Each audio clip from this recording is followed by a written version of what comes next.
The C2 cars.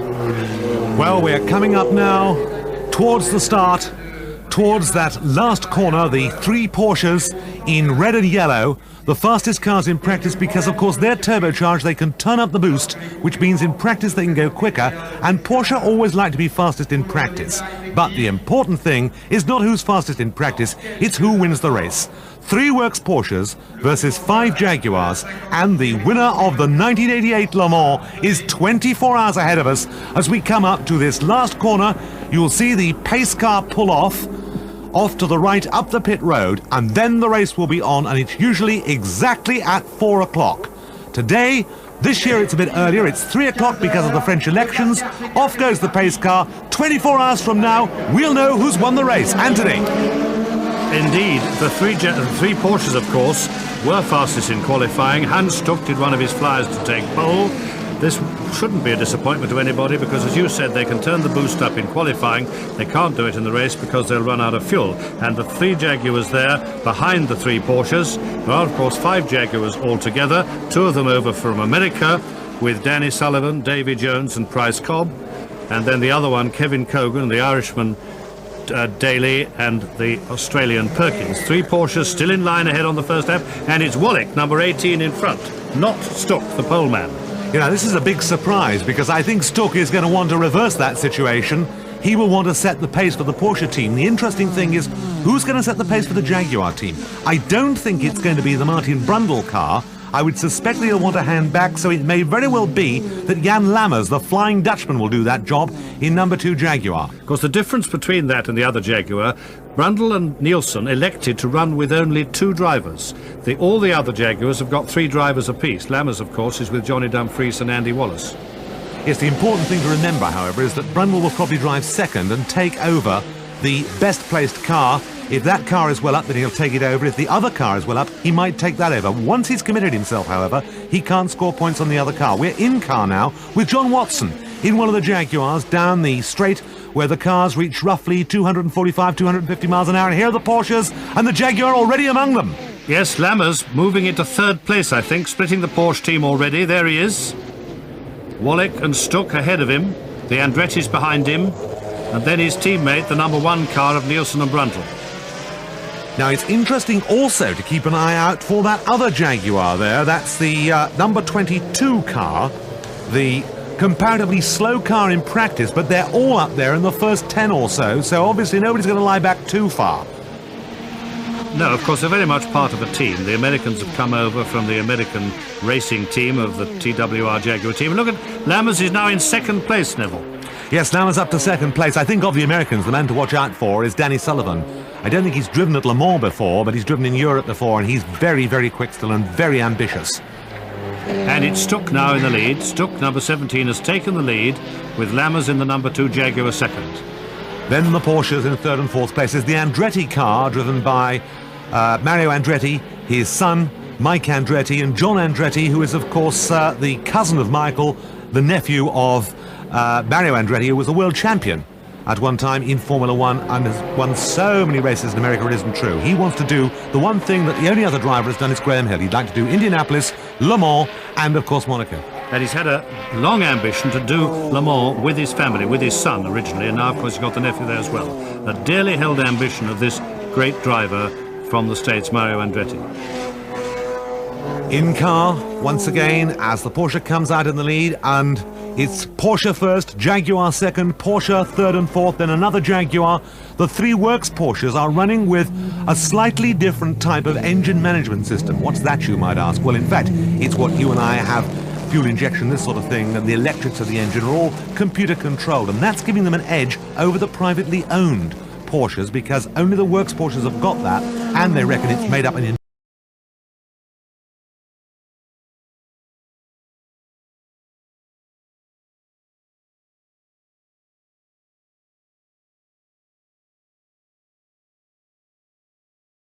Got of John Watson again. Lammers still in 2nd place. And they've all closed up. Something must have got in their way. They've all closed up again, the 3 of them. It looks to me as if the gap indeed may very well have closed, Anthony. And the Jaguar's in front, I think. Lammers has taken the leading Porsche. That means Volek is still in third place, but Stuckey is now second. This is really the Le Mans Grand Prix of tradition, isn't it? It really is. Jaguar in the lead. It's a hark back to the days of Jaguar and Mercedes when they fought it out in the first hour or so. And we're seeing exactly the same thing now with the Porsches crawling all over that Jaguar. They're not going to let him have it easily. Stuck in second place, a real fighter if ever there was one. And the Andretti Porsche is fourth, so the Jaguar was rather on his own at the moment, with the whole seething mob from Stuttgart on his tail. Yes, significantly, the other Jaguars have not been able to back up this car.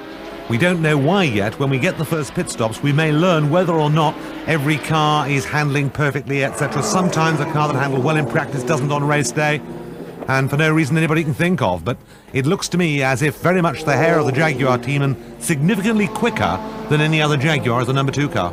I think Jan was possibly helped by lapping slower cars. We saw them all bunched together, very close, and then we saw them further down the course with the Jaguar in front, and I think, as often happens, the sort of lappery lottery may have come out his way this time.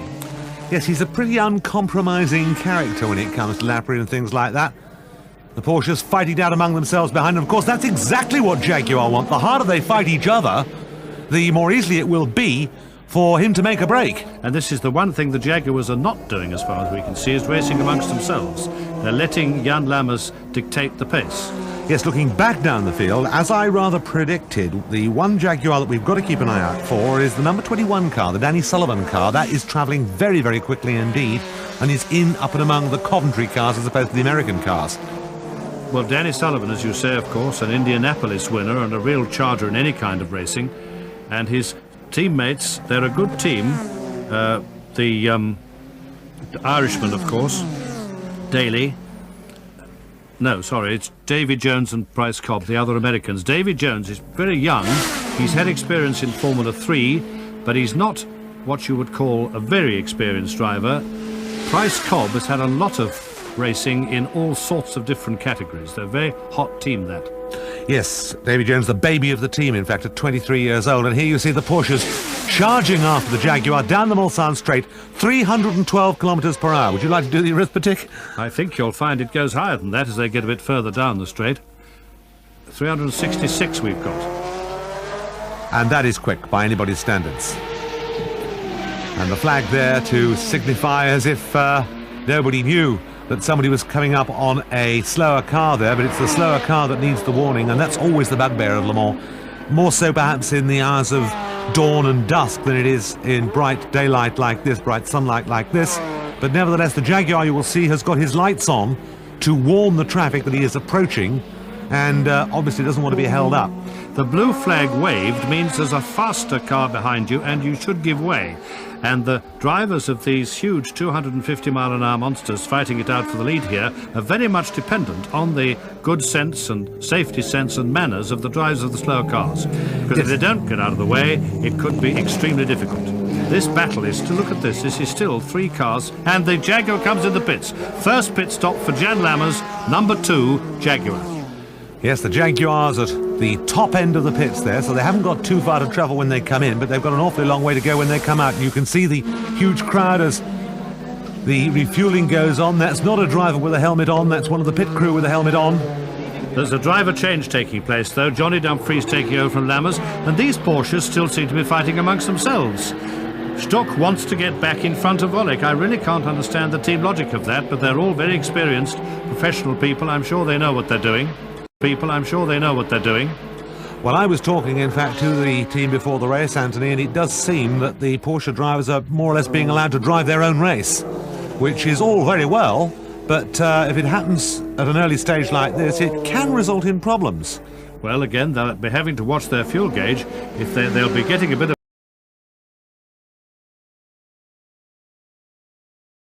a yellow flag period where everybody has to slow back if there's an accident. That kind of thing, which it's a gamble, it means you ease off on fuel a bit, but if you drive flat out like this for 24 hours, you're going to have some problems. Yes, every other Le Mans, since there's been a pace car situation, as two Porsches come in, has had a pace car out, it slowed the pace.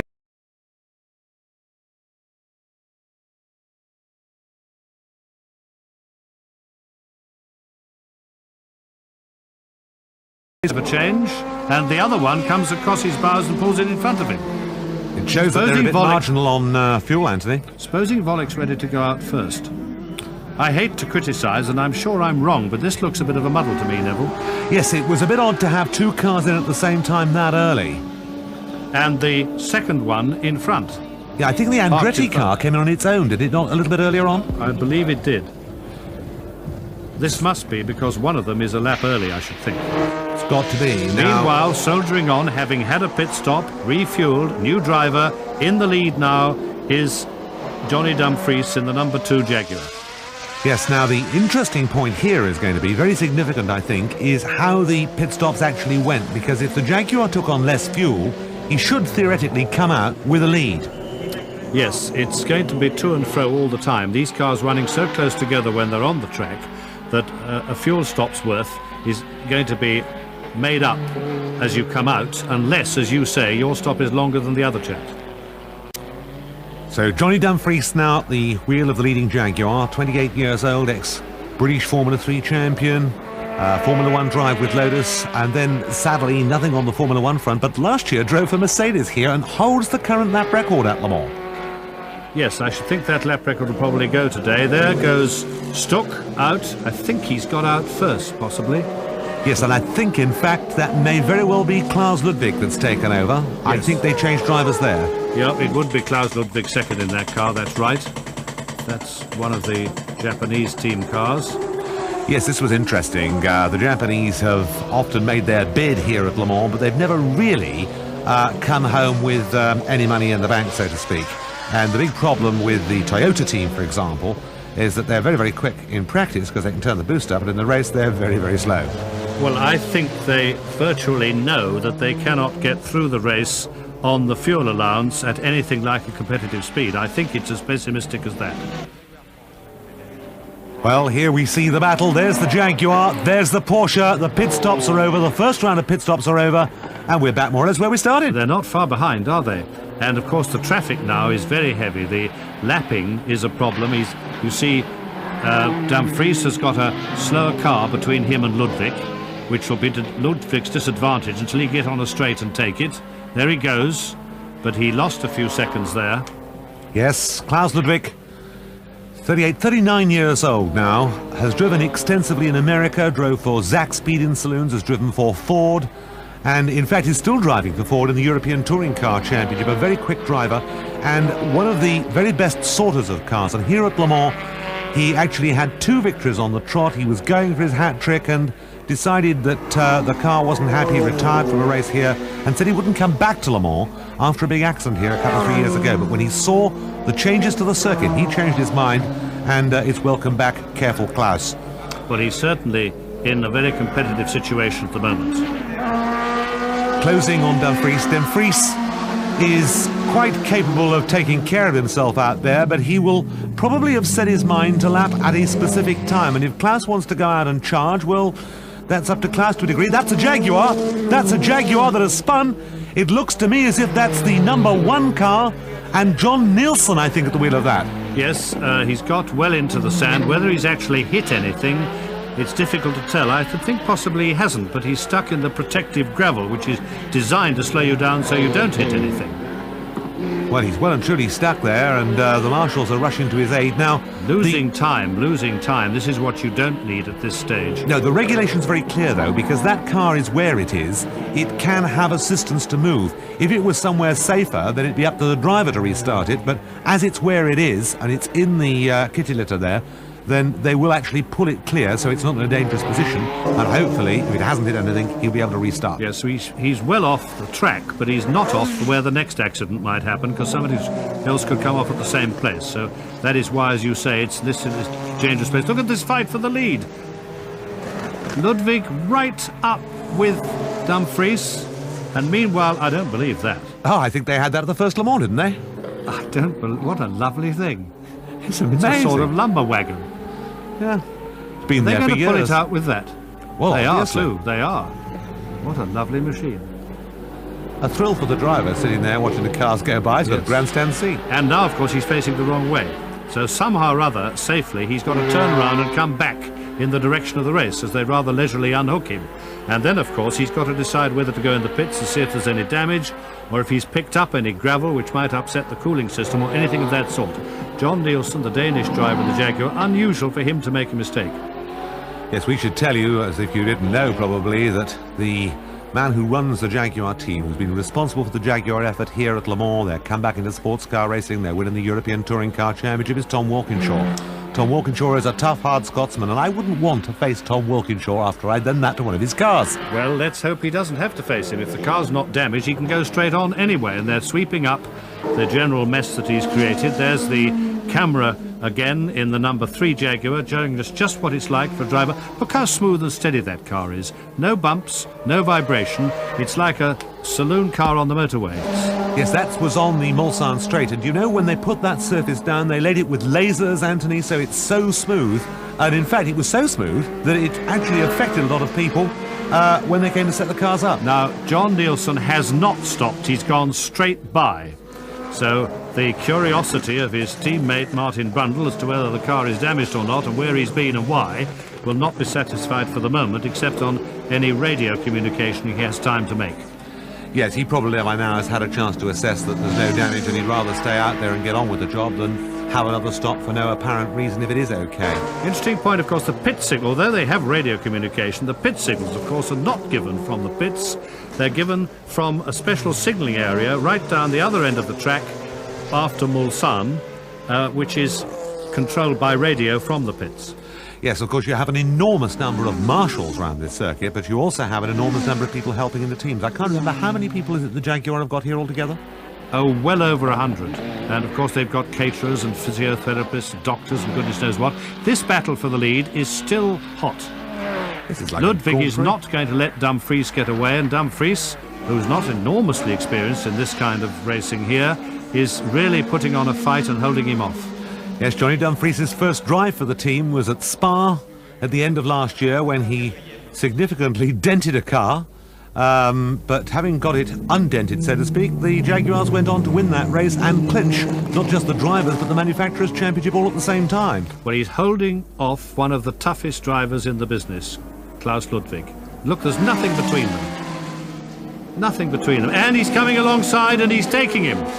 He's turned up the wick on the turbo and taken the lead.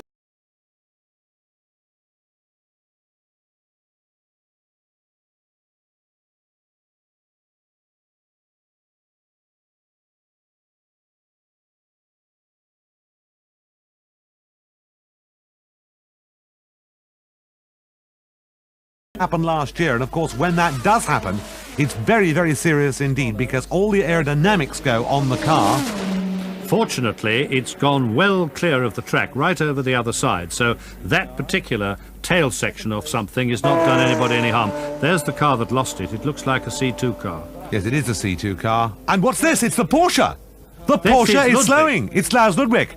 Do you think it couldn't be anything to do with the fact that he was going so hard and using so much fuel? I think you might have read that right. I think that in fact we could have a situation where Ludwig has stayed out perhaps one lap too many and he may very well be out of fuel. Now it's absolutely critical that he gets that car back to the pits, because if he doesn't, that's it. There will be a Porsche out. But meanwhile it's losing a lot of time. He can coast on the downhill bits and possibly drive it on the starter motor while the battery lasts on the other bits. But I think, as you say, I think he's done one lap too many, or gone a bit too hard, one or the other. He's a small pocket-sized battleship, but you know, Hans Stuck and Derek Bell are very much bigger chaps, and I wouldn't want to be telling them about it, not even over the radio. Yes, this is losing a lot of valuable time. He's made the pits, at least.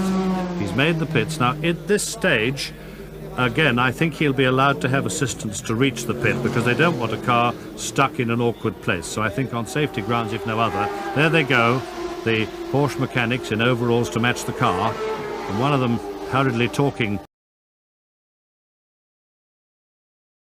But he says, fuel, no fuel. Then, whatever the German for fuel is, I can't remember at the moment. I can't know. Benzene, isn't it? Benzene or something of the sort, but whatever it is, he's not going to be a very popular man.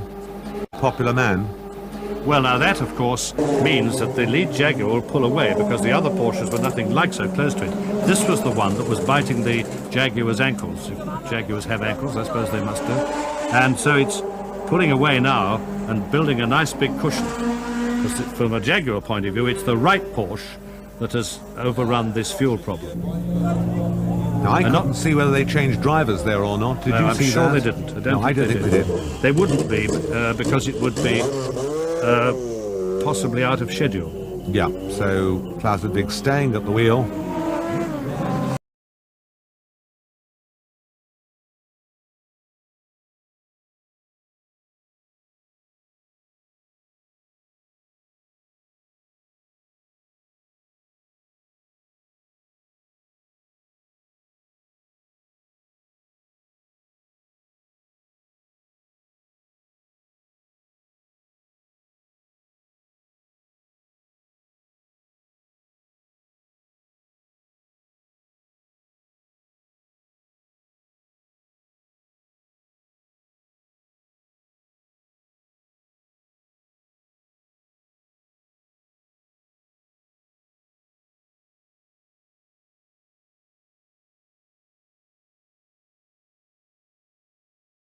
Which with Van Schuppen, Australian, Van der Merwe, South African, and Bob Bolek, Frenchman.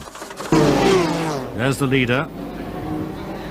And that, I think, is the battle for the lead all over again. Yeah. Looks like it to me. That's Andy Wallace. And closing in on Andy Wallace now, the Porsche after its pit stop. And let's see whether Andy Wallace gives the Porsches as much trouble as the other two drivers in that same car did. I think that's probably Cyril van der Merwe, the South African in the number 18 Porsche now in second place. He's really having a go at Wallace. 42 years old, Van der Merwe drives sports cars and drives them very well, and is driving this one back into the lead on the 1988 Le Mans 24 Hours. Absolutely wheel-to-wheel down the straight. Yes, he has got him. For a minute I thought Wallace was going to hold him off, but he's now right in slipstream. He's going to come and do him back again. It's almost like the first years of disc brakes.